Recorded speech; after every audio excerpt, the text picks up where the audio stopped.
داعش لەو ناوچانەی کە پێشتر پێشمەرگەی لێبوو خۆیان ڕێخستووەتەوە و ئەم خۆڕێخستنەوەی داعش دوای پتەوکردنی سەرچاوە دارایەکانیان دێت کە بەشێکی لە ڕەفاندن و وەرگرتنی پارە لە وڵاتیان بەدەستیان خست.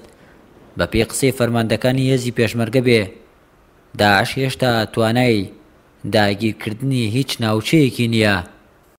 ئێستا خۆیان نیشانەدەن و خۆیان ناشارنەوە پیلانیشیان هەیە بڵێن پیلانیان نییە ئەوەتانێ ناوبەناو لە ڕەبیەکانی سوپای عێراقەدەن بۆیان بکرێ لە ڕێبیەکانی هێزی پێشمەرگە ئەدەن ئەوان پیلانی هەیە ئێمەش بێگومان بێ بەرنامەنینوە دەستەوتانین لە بەرامبەری هەر جموجوولێ شێوان هێزەکانمان ساز و ئامادە و تۆکمەیە بۆ هەر ڕوو بەڕووبوونەیە کە ڕووبدان.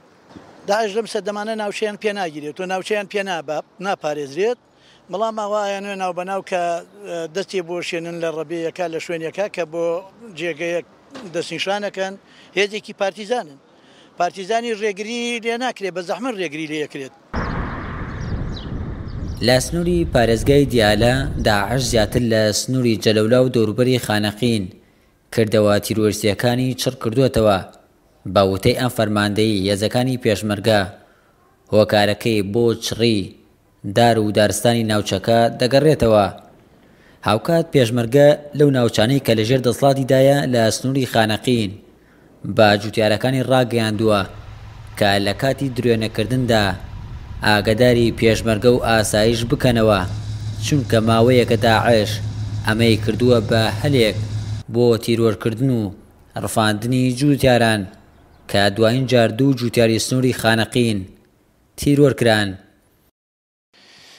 ئەم شوێنە ناوچێکی بەرفراوانە لە حەوزی حەبرینەوە دەست پێکە هەتاوەکو هێتەوە بەرەو دوو سوورمات و قایە و ئەو ناوچانەی تا ئەچێتەوە چەمی شێخباوە. ئەمە ناوچەیەکی زۆر بەرفراوانە و ناوچێکی خاڵیە لە هێزی حکوومەتی عێراقی و لە هێزی ئێمەش. ئەوان وەختی خۆشی ئەو ناوچی پارتیزان بووە بیری نەچی، ینی ناوچی پارتیزانی هێزی پێشمەرگە بووە بە تایبەتی لە منطقەی چەمی شێخباوی و قایە. ئەو ناوانە ناوچێکی عاسین. ئەو شوێنانە ئەبێت بە تەنسیقی مشتەرەک کۆنتترۆل بکرێت.